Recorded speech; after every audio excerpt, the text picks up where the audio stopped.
Welcome to the Planning and Zoning Commission workshop. Our first workshop is to talk about tourist lodging in R2 and R3. There are two drafts that Kylie has given to you. I'd like everybody to take a few minutes to read those ordinances before we get started, if you haven't had a chance to.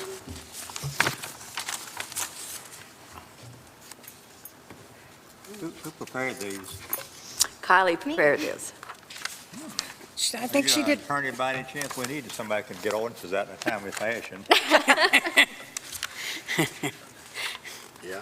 Hey, you can find anything on the internet if you want to be an attorney. Yeah. Just, I feel like I am one now. yeah, just look it up. I do too. She stayed at a Holiday Inn Express last night. Yeah, Yeah. Hear that, Trish? that upgraded her to senior.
That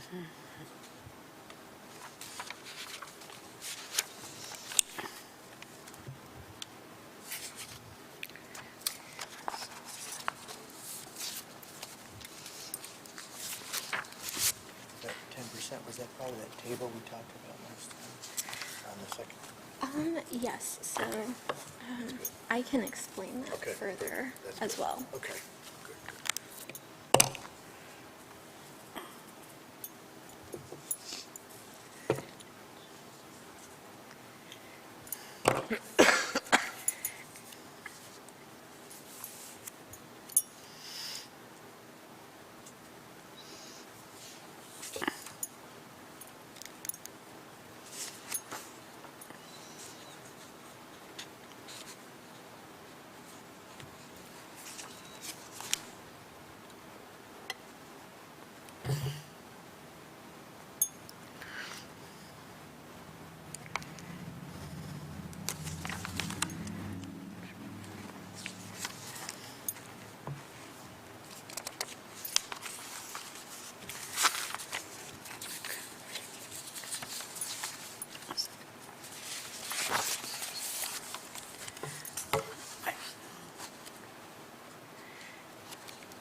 Everybody about done? Yep. Kylie, would you like to present the data and explain a little bit about what you did here? Sure.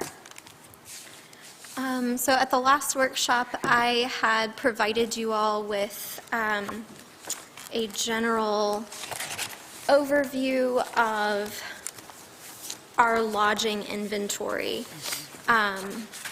Not only tourist lodging in residential areas, but also kind of a big picture of how much lodging do we actually have available in the entire city. So if you guys have your lodging inventory packet that I gave you last time, if you don't, that's okay. Last time I provided you data on capacity meaning the actual number of people that can be served by these different types of lodging operations. And I also provided data on the number of units. Due to the nature of some of these lodging facilities and the information that we have on the city level, I didn't have exact numbers. For example, for hotels and motels, I had a range. So that's why on this first page of the lodging inventory, it has a capacity low and a capacity high, number of units low and number of units high. And really what I wanted to do was illustrate generally what that range would look like. So that gives you an idea of how saturated is the market with tourist lodging, how many people can we serve. So just to be sure that we're all on the same page here, the capacity high is the number of people. So the total for B&B, hotel, motel, and tourist lodging, 7,514. And the number of units on those high is 2,178. Is that correct? Yes. Okay. I also outlined it visually in some graphs for capacity, units, and then I broke it down specifically into bed and breakfast and tourist lodging that is outside of the hotel or motel category. Because those are obviously more commercial in use, they're very specific building type, so I don't necessarily consider those residential units. That's why I broke down bed and breakfast and the tourist lodging that is actually in houses, apartments, condos, that kind of thing that could realistically be considered a housing unit for an individual or a family. And I broke that down by zone as well. So in the new housing data packet that I provided you today, I just wanted to get an idea of how many housing units are realistically in the city. If our concern is preserving our housing stock for residents and people working downtown, we need to know about how many housing units we have.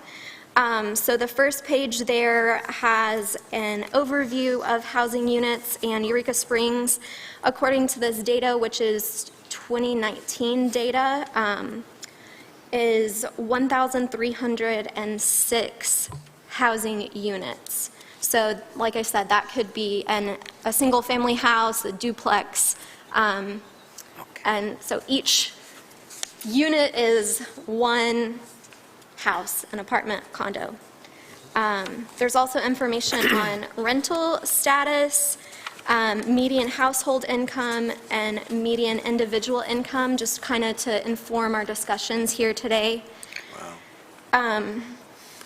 And the two draft ordinances that I've provided you are essentially the two potential options moving forward on this. So one would be a percentage cap on new tourist lodging CUPs in residential zones based on a percentage of the total housing units available in all zones.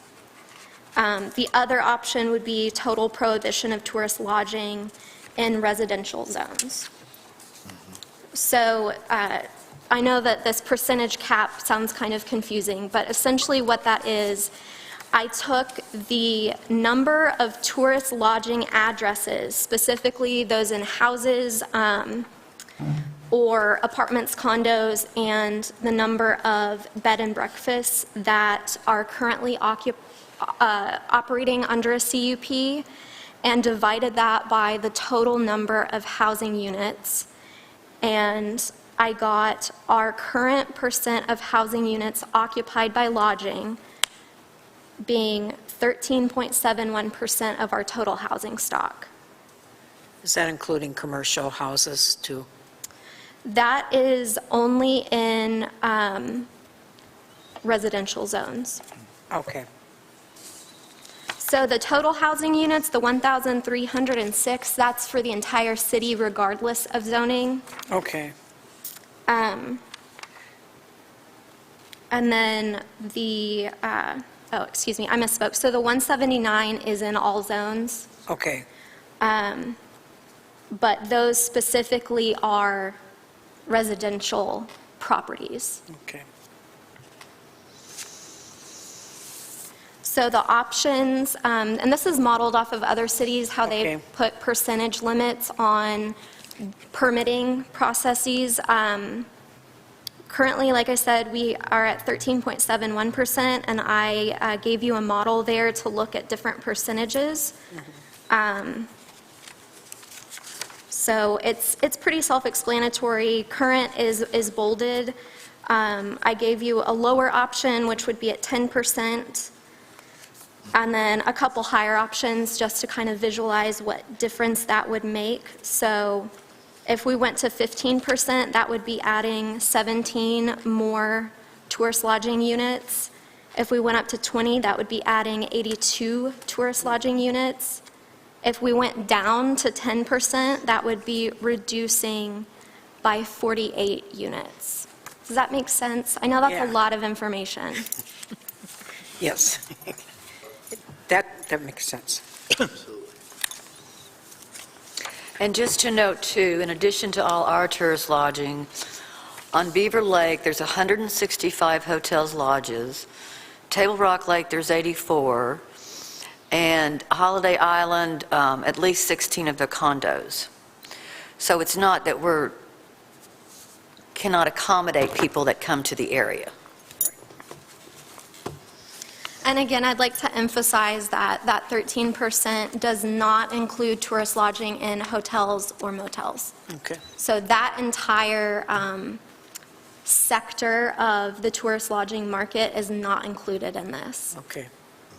I guess there's no way to tell if somebody owns a second home here that does not live here, but, a week or two out of the year or a month out of the year. That, we can't define that, can we?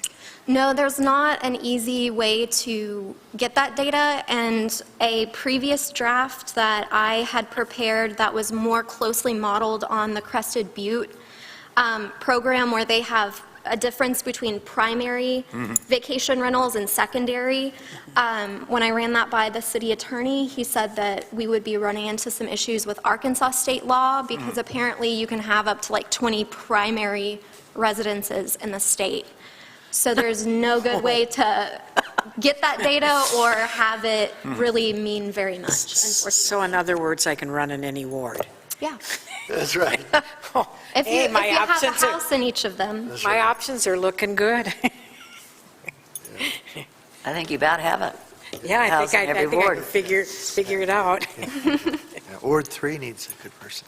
Yeah, I'll have to go buy a house up there. Well, I will tell you my position on this is that I would like to see tourist lodging go away. So you're for the first one? Well, yes and no. Yeah. Okay. I have a couple concerns about the first one.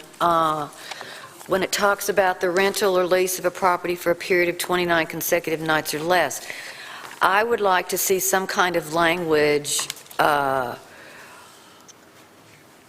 if this is not your primary residence, if you put this on a vacation online rental for 30 days or less, and get rid of these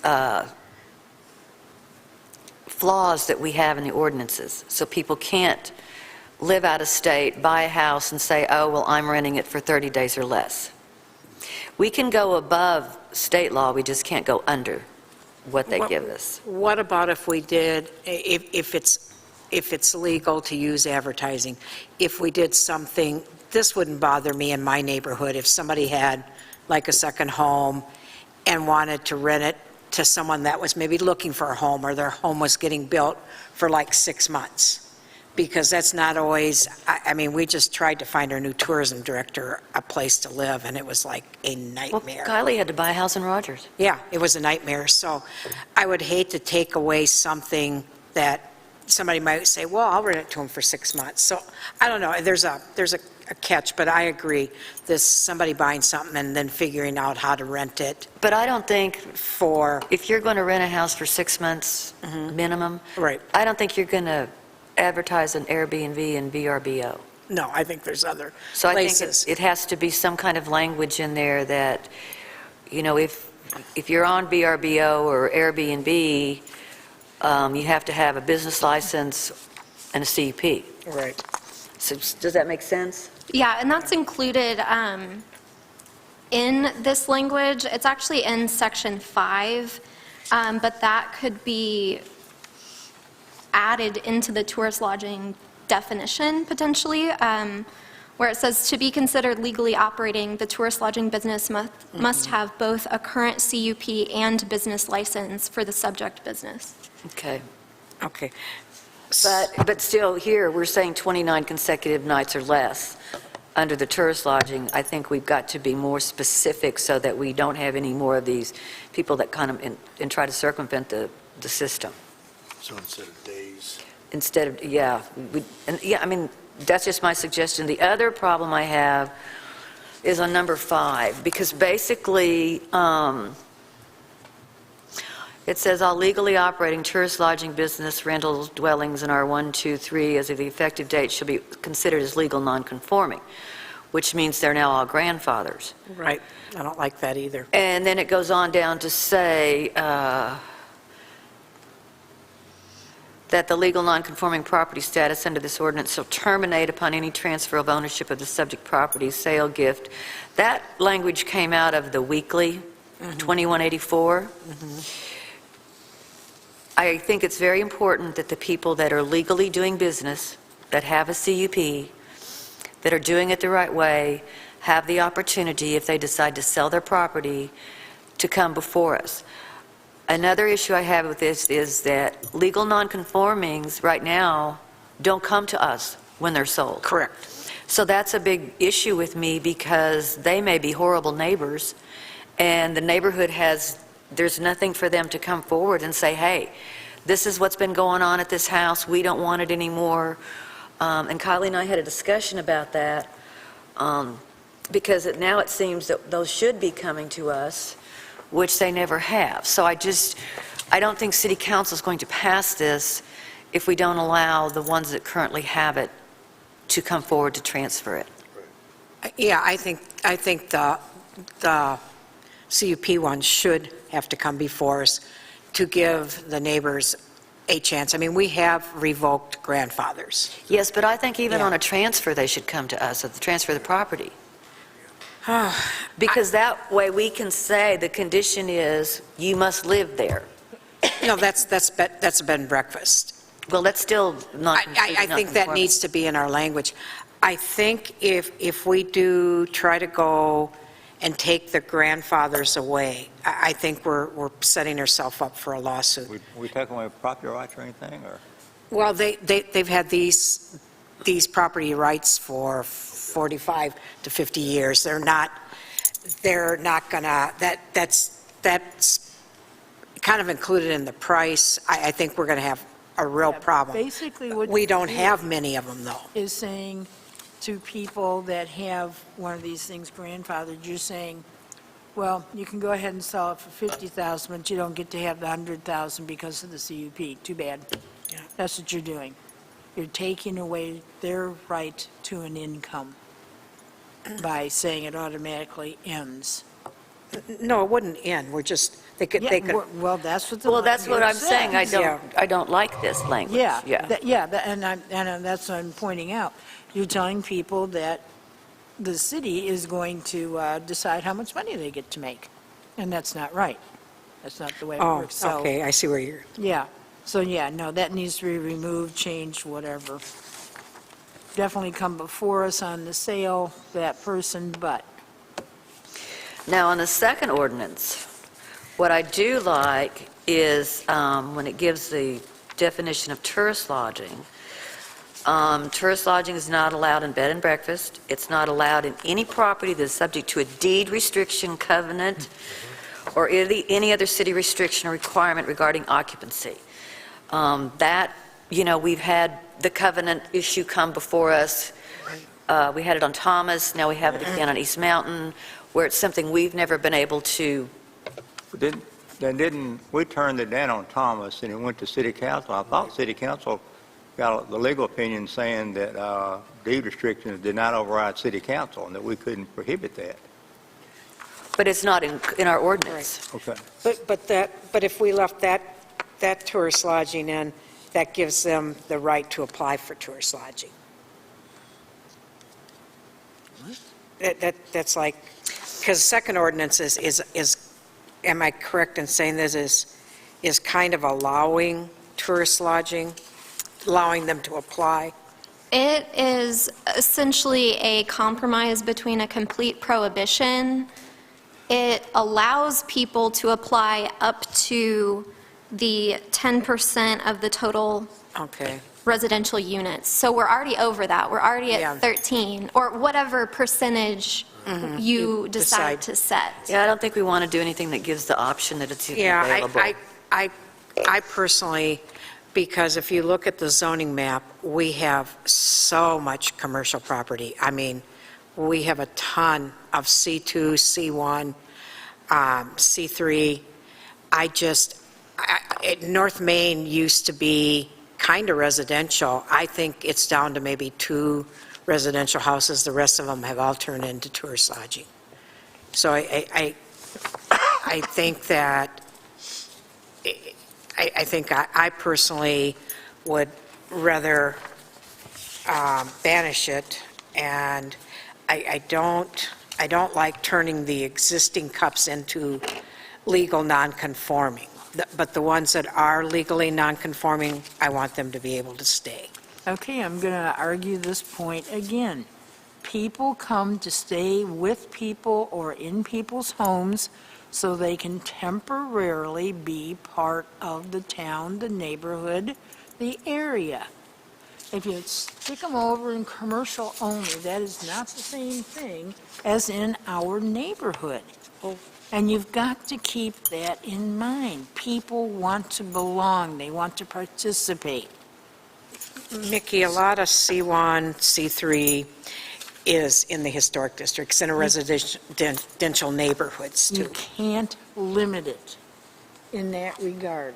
You can't just say commercial areas only, just because there happens to be a handful of residents there. Well, we've already banned it in residential ones, so there's Well, no, Yeah, that's not that much area left. well, it's, now we're into R2, which is what we call contemporary, which really is our neighborhoods. And they were established in the 60s and 70s to not be part of the tourists. They wanted to be residential. And I think within the next, 2, maybe 3 years with the new subdivision out there, that this percentage will flip, and there will be, we'll be back where we have a more prevalent residential than we do tourist lodging. So I think one thing it's going to create, I think, is a housing, residential housing increase. Because people will,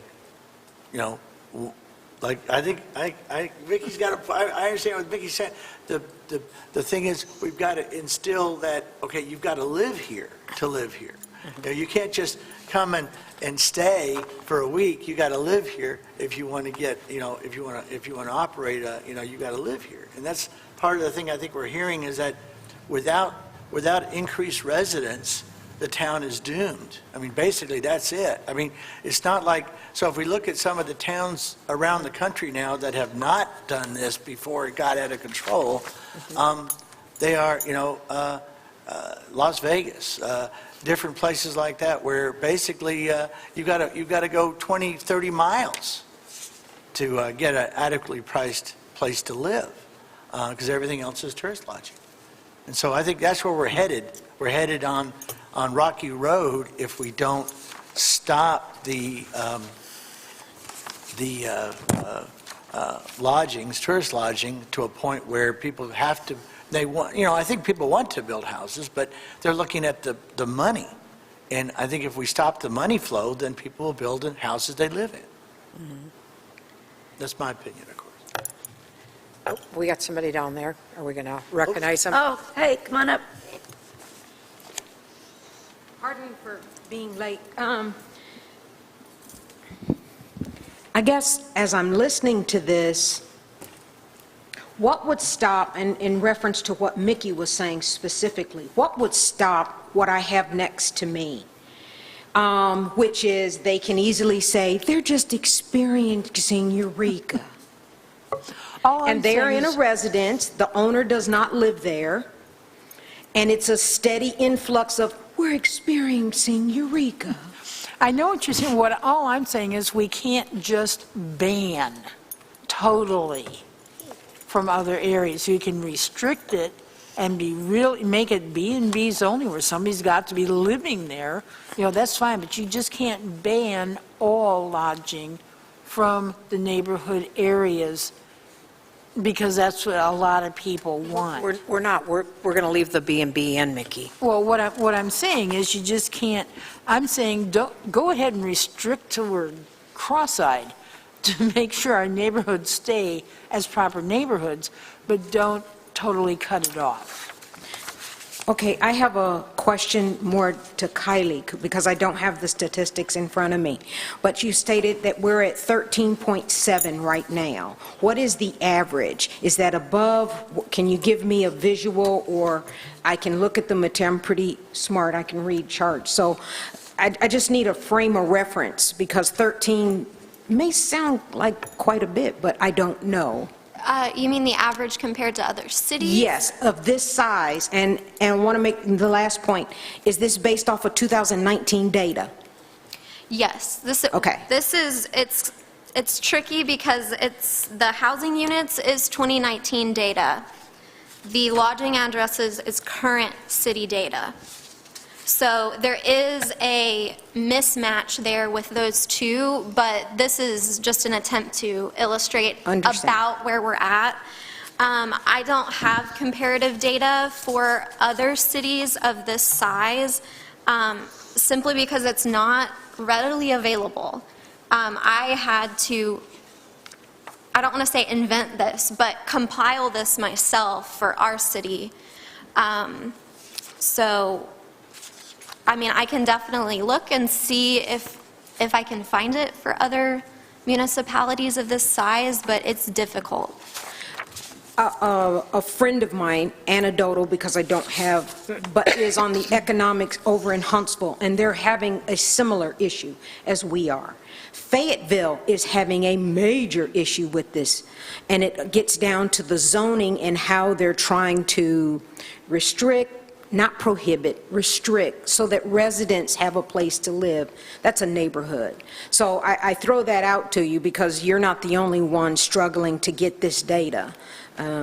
Yeah, and that's where the percent cap model came from another city. Okay. Of relatively similar size, tourist economy. Our percent cap, that right now we're at 13.71, is probably going to look different. That city capped theirs at 20%. But in that regard, I have looked at other cities to see kind of how they're thinking about this and modeling solutions for it. Okay. Have you gotten, again, Kylie, I apologize. Kylie, have you gotten any preliminary on census data for Eureka Springs? Because our population is in decline, residents is in decline. Yeah, the 2020 data won't come out until the fall. Okay. So I had to work with the most recent data I had, and I tried to avoid 2020 simply because of COVID numbers. So that's why I chose 2019 and present to try to model these off of. But that being said, if our number of residents, as in citizens, people that live here, is reduced, that would free up a number of housing units. So our percentage would actually be lower than the 13.71. but we won't have that data for several months. I think if we didn't have the abundance of hotels and motels, I think there would be, as in other cities that have like 20%, I think with the amount of lodging we have, I think we have an abundance of lodging. I think, like I said, a huge amount of our R1, our residential, is C1 and C3. There's and most of that is lodging of some form. There's very little residence. And then, like I said, some of our residential areas that were like in Commercial 1 are now all tourist lodging. So we have depleted a huge area of our Victorian residential to lodging. And so I think we've got, and I think, Mickey, I agree, I think people do like to come and they do like to stay, but they want to stay in one of our historic homes. They don't want to stay in a new Rambler, in a neighborhood that's quiet, there's no sidewalks. Well, that's what we called them, I'm Ramblers. picturing a car. Yeah. Well, we called them Ramblers. And I think the people that are living there chose those areas because it's quiet, they want to know their neighbors, they know they really probably don't have to have sidewalks because there's no speeding cars racing around, and they can walk their dogs out in the street. Right. So I think we are horribly encroaching into our neighborhoods, and every house that goes on the market is gone like this, and they're going actually to residents. So I know we can't vote on anything tonight, but I'm guessing, but listening to this, that the first ordinance is Yep. the one we would be more Right. inclined to vote on and clean up a little Right. bit? I just don't like making the cups legal non-conforming. I think that takes away a lot of neighbor rights, and it puts a lot of static on us, because for them to get, something revoked, they're going to have to be calling police, and then it's got to come to us, and at least with the transfer, they have a chance. So what would be the recommendation in Section 5 there? Just leave the existing cups may apply for a transfer. Okay, so essentially following the language in in code for tourist lodging in R1. Yes. Yes. Okay. I've got a question about the healthcare provider part under number 3. Versus listed twice, I don't know why, Oh, but, that was just me. okay. I thought maybe Sorry. there are two different kinds. Okay, so what does that mean? What's a CUP got to do with a healthcare provider? I think, Mickey, they used to have, you remember up by Ermilio's, Greg Moon lived there, it was called the Dixie Cottage. Yeah. A doctor had an office there, Yeah. and they had a CUP. Right. If let's say you work from home and you're a psychologist, and you have your office at your house, you can apply for a CUP to work out of your home. Yeah, Also Oh, like a hospice, would that? Yeah. work? okay. Yeah. Hospice? I Yeah. thought you meant because people were living there and and I'm like, what? No. Okay. Well, and this is commercial uses, but I believe, Mickey, you are correct in our conditional uses, yeah, healthcare providers there. Education is there, you could have a little school. So back to number 5, then we would take that very last sentence out, correct? I believe that's right. You might want to point That's out the that one- they have to come to us. That's the one that was done on the weekly ones, because once the weekly sell or transfer, they will never come back. You cannot transfer a CUP. They're gone. Yeah. And that kind of is how I'm interpreting this. Like I said, you might want to just make sure you put in there that they must come before us to transfer before the sale. Follow the existing process. Well, Okay, and the The first sentence needs to go, all legally operating tourist lodging shall become non-conforming. Right, so we just kill that sentence, yeah. Yeah. All right, the whole first sentence? Yep. Mm-hmm. Okay, cut that out. And are we totally ending the last sentence, or what? I'm taking the last sentence out. To be Okay. operating the tourist. Yeah.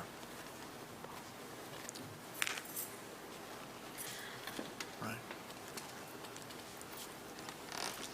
So, just so I'm clear, there would be a clause in here. So, for example, on the second page, where it has conditional use, weekly rentals, adding number 3, tourist lodging, that would read, restriction of tourist lodging in District R2 contemporary residential is not intended to, nor shall it apply to, any existing permitted conditional use activity where permit is requested for an existing activity due to change in ownership. Right. Okay. Right, there you go. And I'd like to go back to this definition of tourist lodging. You know, she passed out some things a couple weeks ago that I was looking at definitions of. When you look at transient guest, it means a person that rents an accommodation other than the person's regular place of abode on less than a month-to-month basis. And a tenant, it means a person entitled under a rental agreement to occupy a dwelling unit to the exclusion of others. I do think if somehow in tourist lodging, we can figure out some language that would include the situation we have on Oak Ridge. I don't know if they barter, if they trade. Right. He does not live there. Right, It's not the same people that show up all the time. right. So I don't know how, Might be, just put the term of illegal contracts required. Well, I think he has defined that $250 a night. I mean, I think he is advertising, Yeah. bartering, Yeah. you know. He's covered the gambit, he's breaking every rule. Right. I mean, I certainly probably legally can say, hey, if you come down and help me paint my house, I'll give you free lodging for a week. Yeah. You know, that's really getting paid. Right. It's a barter, so what he's doing is bartering, you know, tourist lodging, basically. Right, and essentially the RV or whatever that's out there is dumping their gray water in the sewer system. I mean, it's just, there's a lot of violations at point. Right, I mean, right. It's crazy.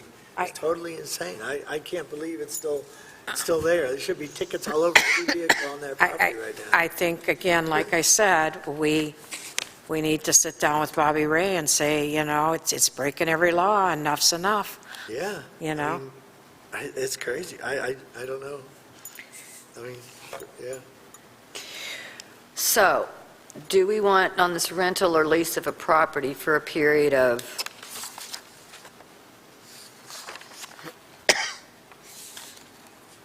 what do you want to say on here to get, so we don't have what we A have going rental on? Which or number are lease you of a on? property. Number 2.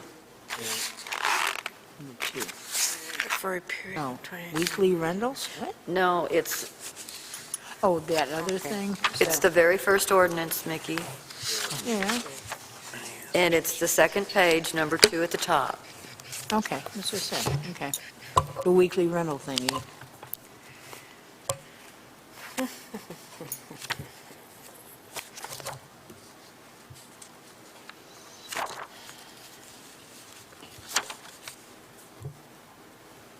Yeah. I got to think about that one. That's tough. Because whenever you go into a date or a number, they're just going to go past that number. You know, they're just going to play with that number again. So, That's why I was thinking if we put something in there that's advertised on any type of vacation rental site. yeah, the only dynamic is we have to have ability to track that, I guess. You know, so Well, that's- fortunately, being the small community we are, neighbors tend to let us know I when these understand. things are happening. Yeah, yeah. Wow. I just have to put that one, see.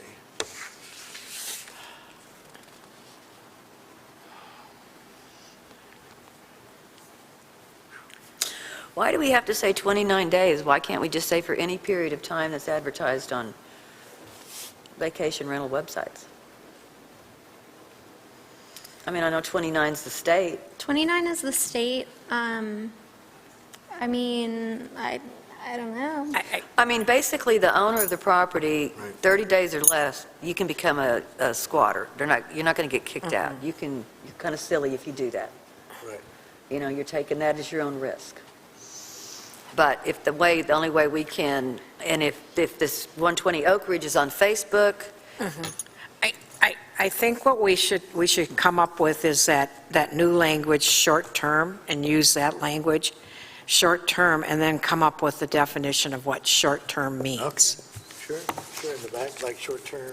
Right, and so have basically two definitions, because I think when we use the words vacation rental advertisement, I think we're gonna get into trouble, because somebody's gonna say, well, this is on a rental thing, you know. Oh, I'm not on vacation, I'm Yeah. in business. Yeah, so I think if we do tourist lodging is some kind of, we're going to come up with the language as short-term rental, and then come up with a definition of what short-term rental, and I think that's where we can get them on these, you know, renting it quote-unquote by the month. I agree, that sounds good. Maybe a good option. There you go. The other option would be borrowing the language from the state where they lay out what a month-to-month rental is. Okay, And it requires you have to have an actual lease and several other okay. things. Let me find that. okay, I just caught something else on this tourist lodging. The rental or lease of a property for a period of 29 consecutive nights or less, or no more than 2 sleeping units within a property for a period of 29 or less consecutive nights where the owner or agent is present during occupancy? That back to a B&B? Yeah, that's kind of back to a B&B. Yeah, that has to come out. No, this is specifically, that would apply to hotel motel, or I have a room or two in my house that I rent out as tourist lodging. Okay.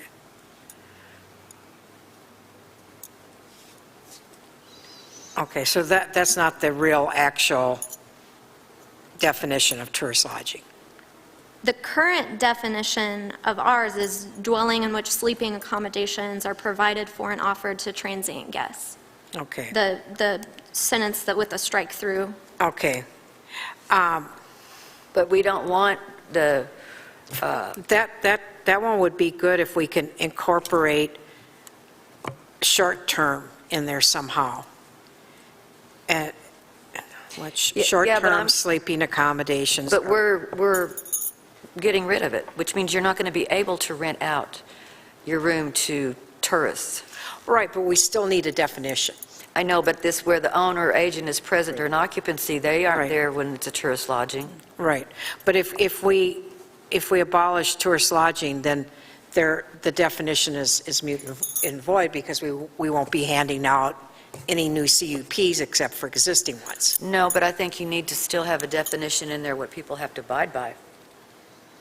I agree, and that's why I think you should have a section in there outlining, I'm not just renting my entire house, I'm renting a room out of my house, Right. which is what the second part of that is trying to speak to. Okay, wait a second. To quote Mickey, I'm, So basically, you're saying I can go on Airbnb and rent a room out of my house? Yeah, a lot Okay. of people do that. Not necessarily here, I don't know about here, but okay. So we're back to providing, I guess, a B&B, because when you rent a room out of your house, you're having a. Yeah, I mean, that would be like, I'm an R1, that would be like a B&B. Yeah, You I can't- mean, if you're not providing breakfast, Yeah, No, B&B but- means you have to. If you don't call Nah, I it think B&B, that's you don't a, have to. I think again, now we're starting to allow tourist lodging back in. Yeah, I think so, too. Okay, a lot of houses have a second level, whether it's basement or second floor, and they have kitchens in them. So you could, in your home where you live, be allowing someone to stay for a week or whatever in one of your rooms, and they can provide their own food, because they've got their own little kitchen area. Right. Yeah, but that's what That's we not don't a want. B&B. That's what we don't want. And- That's a and tourist lodging. Even though the person's living there, let's say you don't really like that neighbor's a real partier, and it kind of brings back to what we're kind of trying to get rid of, I think. Yeah, but I think if that's our goal, we have to clearly define what we're trying to get rid of. If you're trying to get rid of tourist lodging, you need an inclusive definition that has every single part of what You don't want. you don't want, right? Right. Yeah. Right. Okay, I'm getting a little confused here. I want some clarification. You're talking constantly about ending tourist lodging, Right. restricting a business that people have had here for decades. We're not restricting anybody that's in business. This is saying that if you New already ones. have a CUP and you have a business Okay. license and you decide to sell, then whomever you decide to sell to can come to us to transfer the CUP. Okay, so What we're trying to say is we don't want any more new ones. The neighbors don't want any more new ones. So now it's just let all the old business people die off and we're happy? No. They still get to come, Mickey, if they have a tourist lodging with a CUP, it's transferable. We're working on something that says we're not going to issue any more new CUPs in R2 and R3. R1 is already protected. Right. We're trying to close the door on those ones that are, So what's existing period for the end of time? That's it. Yeah.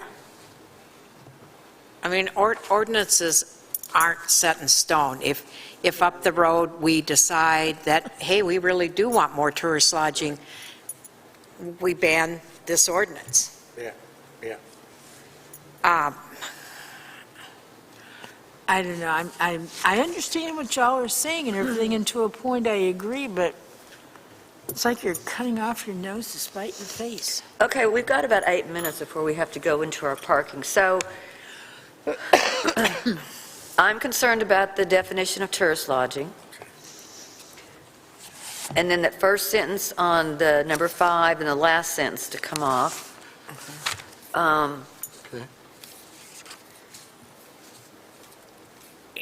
I guess I'm thinking about this, Kylie, is in our code book, we have a definition of tourist lodging, and then we have, in R1, it's not allowed. I mean, so I think a definition tells you what you cannot have.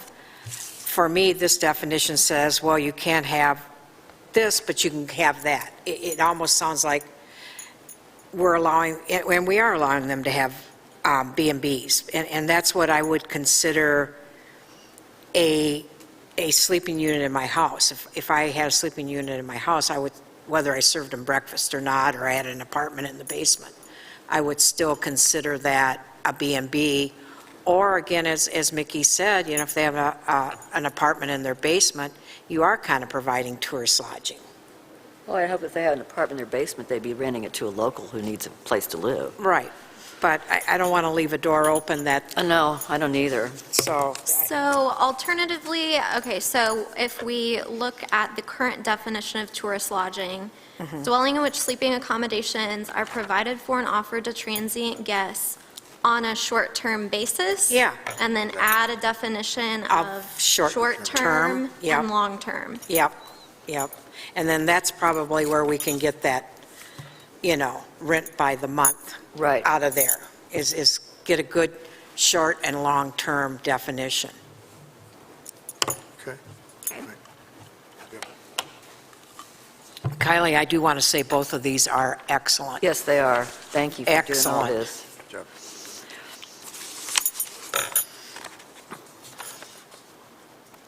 Okay, so I do have a question, Kylie.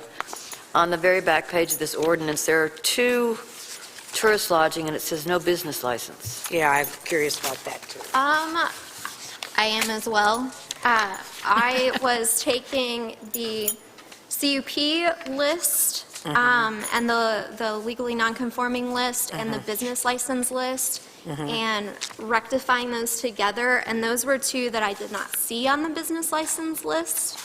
So I wanted to make note of that, but I haven't double-checked with the city clerk to see if that's actually the most recent data for those two properties. Okay, So I can definitely check into that. right. And obviously, I mean, if you don't have a business license with this revision, you're not Yeah. operating legally, so they Right. would not be included. Right. Like years ago, I bought a wedding license, and I actually never used it, and the next year, I got in trouble because I didn't renew it. And I wasn't going to renew it, but I was in trouble. I had the same problem with my vending license, too. Yeah, so maybe they've just not renewed them. Right. But then they would lose their cup. Is Bobby Ray off vacation? He will be back on, I believe, the 19th. Okay. All right, Thursday, all right. I'll try to set up a meeting with Bobby to talk about Oak Ridge. Okay. Okay. And so do we feel it's necessary to do another workshop on tourist lodging, or do we want to try to do one before our next meeting? Why don't we do, half hour before our next meeting, just to go over whatever poor Kylie brings up for us. And then we can vote on it at that meeting.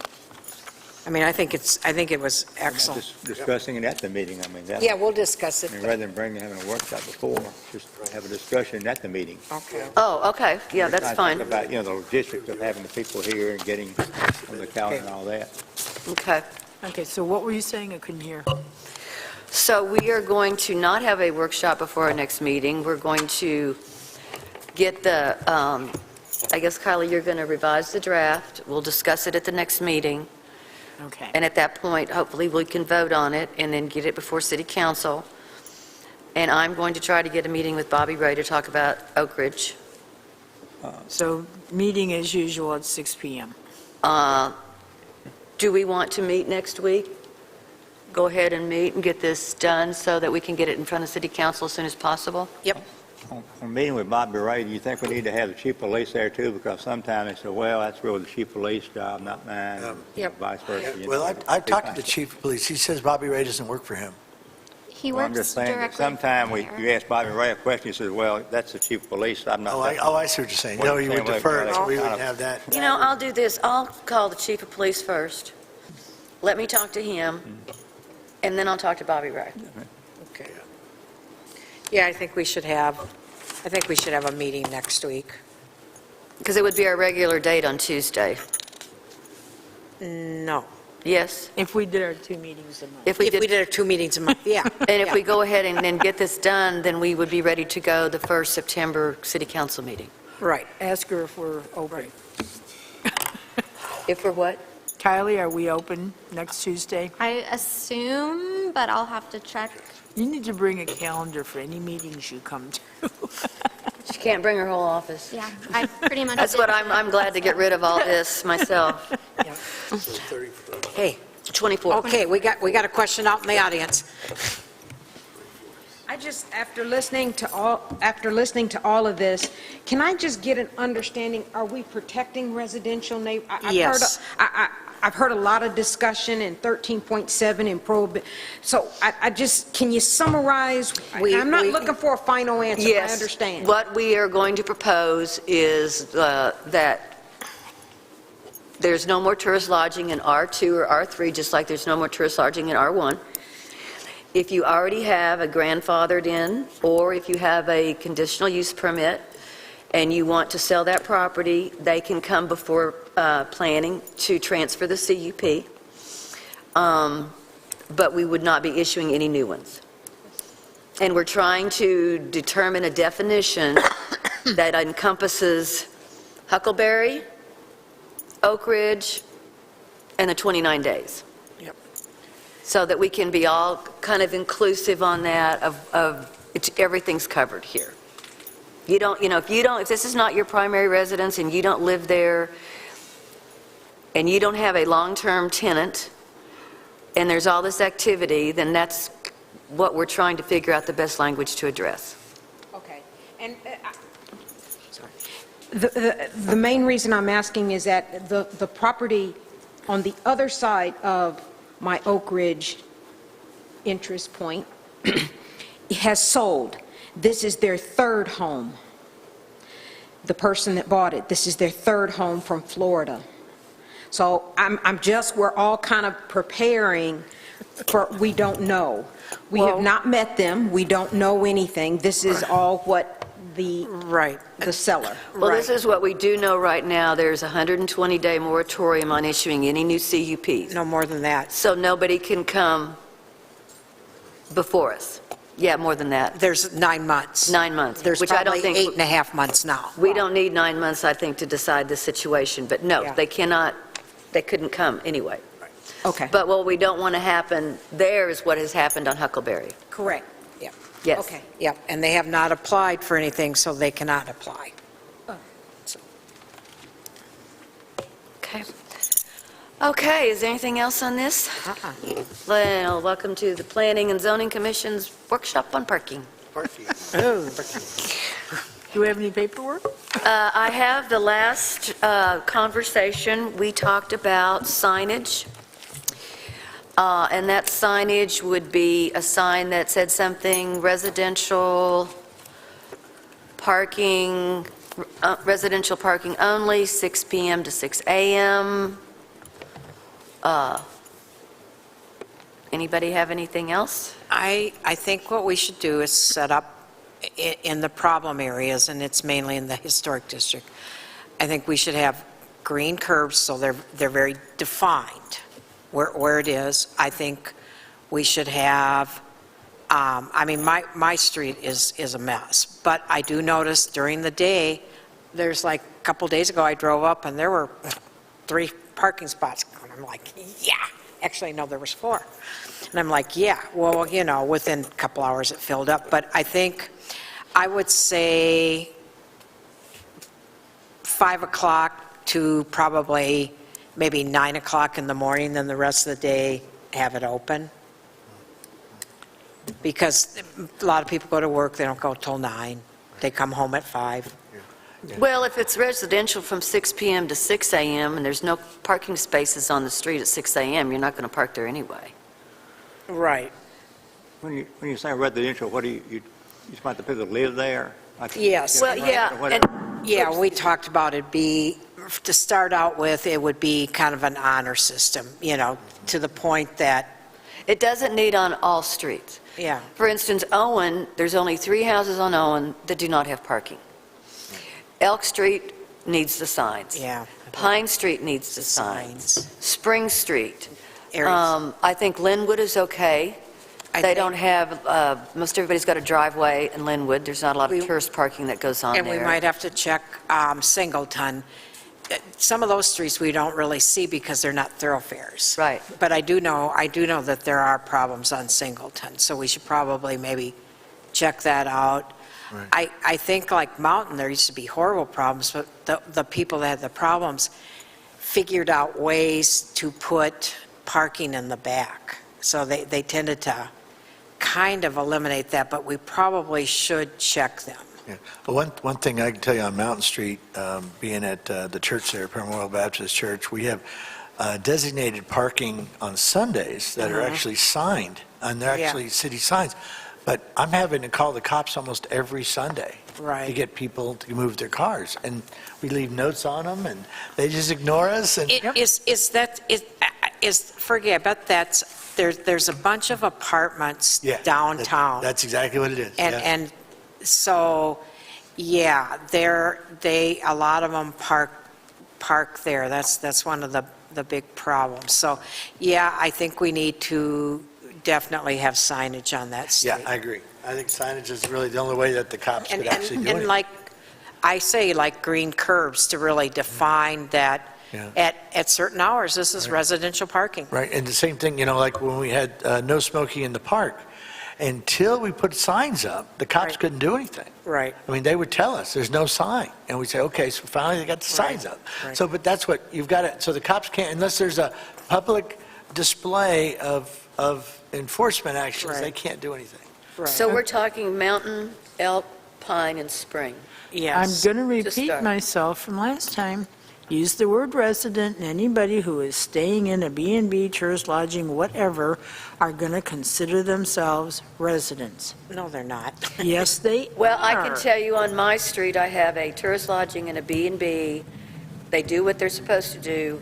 Pine Street, I think, has one tourist lodging. Yeah. It does not have parking. Well, then what's all the complaining about these lodging places It's parking down on on the Spring street? Street. It's down. And it was based on the B&Bs on Spring Street. And they- Well, okay, so wherever, what I'm saying They have is, designated But parking. we these have- areas that have those problems, if all you do is put a sign that says residents only, for time period, they're going to say, well, I'm living here for this week, I'm a resident, screw you. No, That's they're what they're not. going to, yes, they are. We Well, also then have they're an going to get issue- towed and find out they're not a resident. We also have an issue on Elk Street that we have a multifamily lodge, or housing unit that does not utilize their parking. And speaking of that, Kylie, did we get a letter to the multifamily?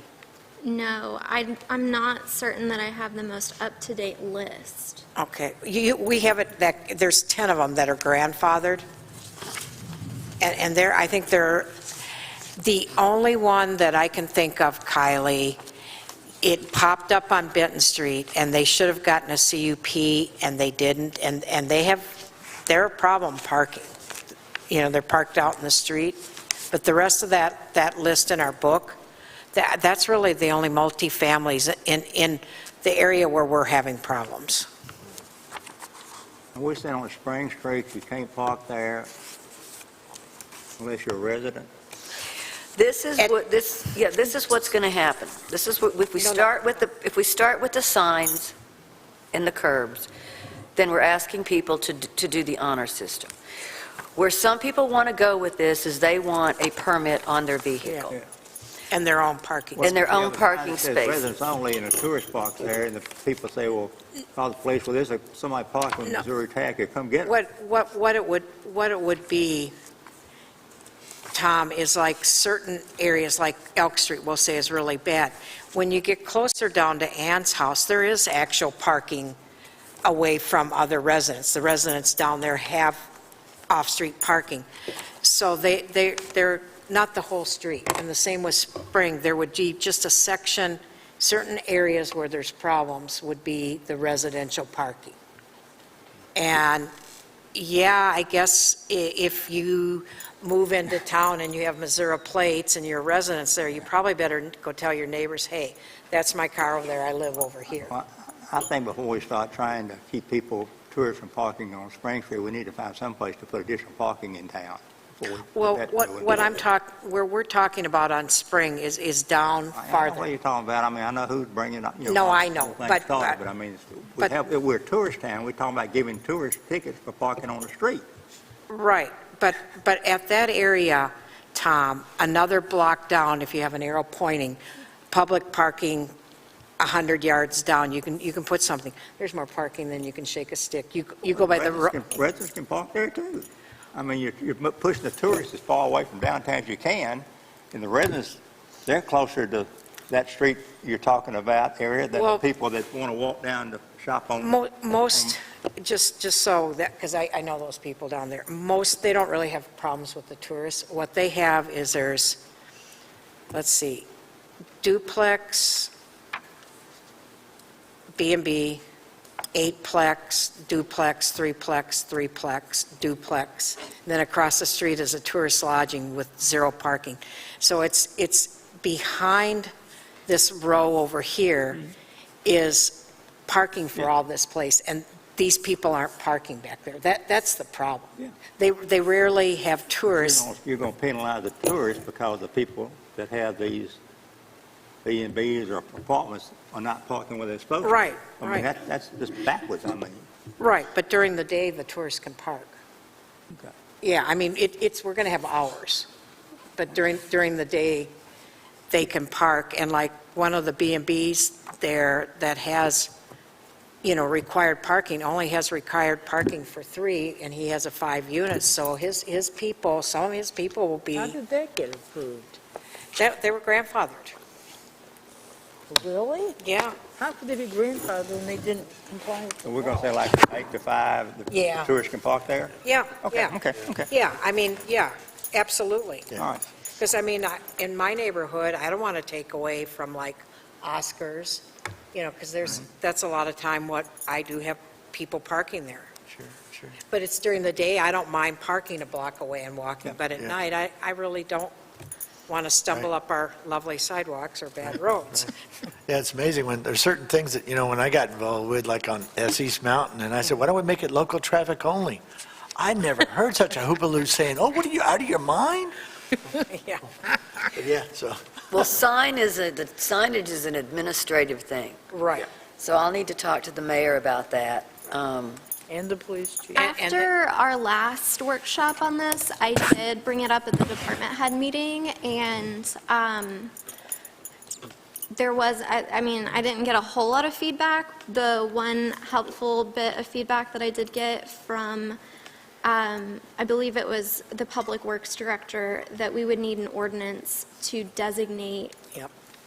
whatever areas Yes. as residential. Yes, because they would be changing curbs and, yeah, we definitely, it's not going to just be, we declare residential areas, and have at it. And I think what we did, we're going to try an honor system, and if that doesn't work, then we will work to find another solution. Oh, sure. Well, we already have R1, R2, and R3 defined as residential. Right. So why do we have to have an ordinance defining residential? Well, I think, and I could be wrong with this, but when I had a place on Spring Street up, closer to downtown, and they changed the parking from one side of the street to the other, we had to have an ordinance for that. Okay, Yeah. So, all right, I'll check on that. yeah. Or I know Kylie doesn't have anything to do. We'll let her look that up. Streets one way versus the other way, they had to write an ordinance for it. Yeah, yeah. So, I'm so glad I come from a town where every house literally had a driveway and garage. And I thought that we were going to have the guy from Transit come to the Planning Commission meeting to talk about maybe doing something to entice people to park down at Planter Hill and give them a better deal. I had discussed that at the meeting, and I didn't get very far, Okay. honestly.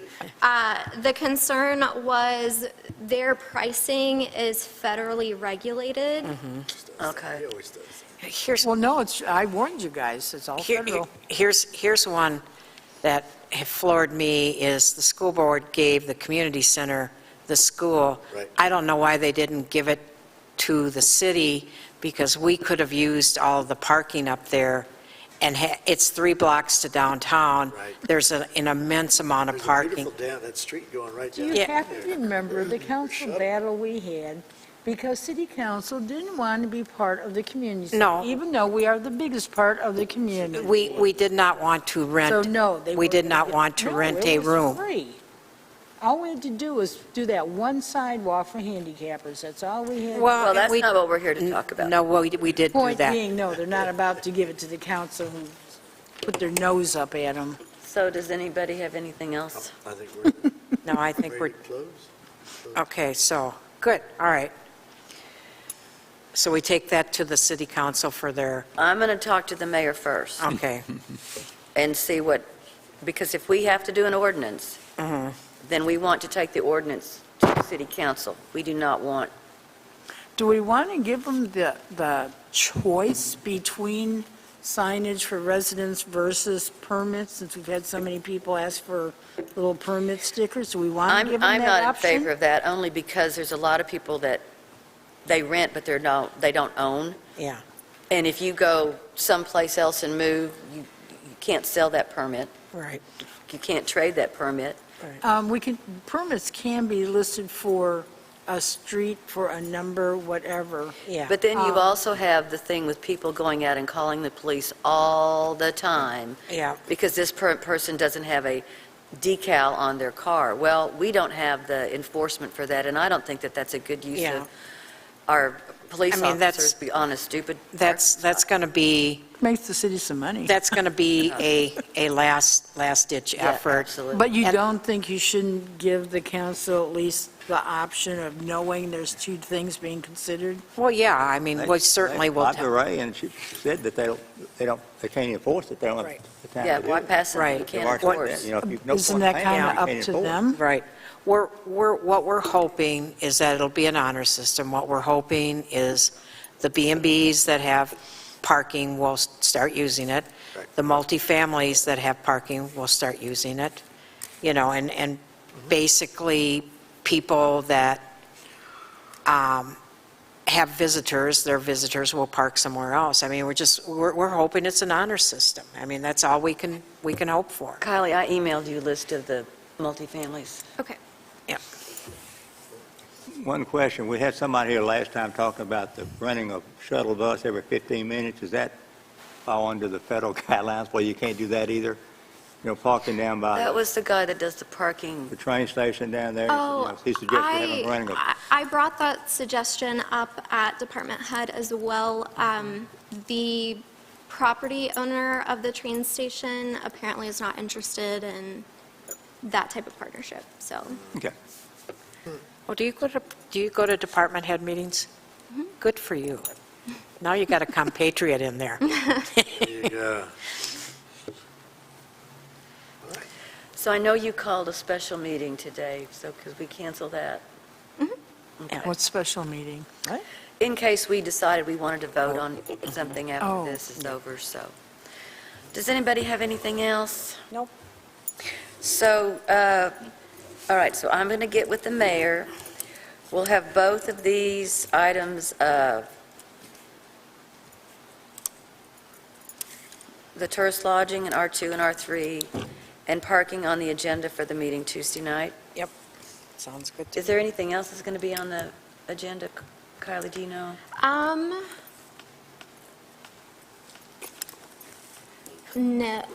No, because we have some, I think we have 2 continuing CUPs, but since I didn't anticipate having a second meeting this month, I told them next month. So we can just call this as a special meeting and just have 2 items on the agenda. Okay. What are we talking about next week? I mean, Next week, we're talking about the tourist lodging and the parking. Yep. And hopefully so we'll that's have a some. special meeting? Yeah, is that That's a what you're special saying? meeting, yes. Yes, and that. At Well, it's what just- time?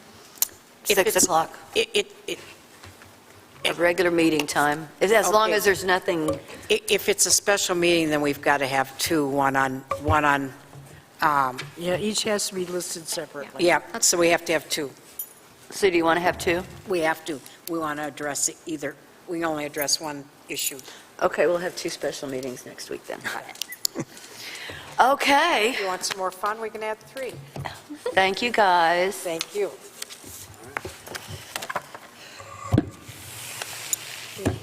Did I call you back? I guess. Yeah.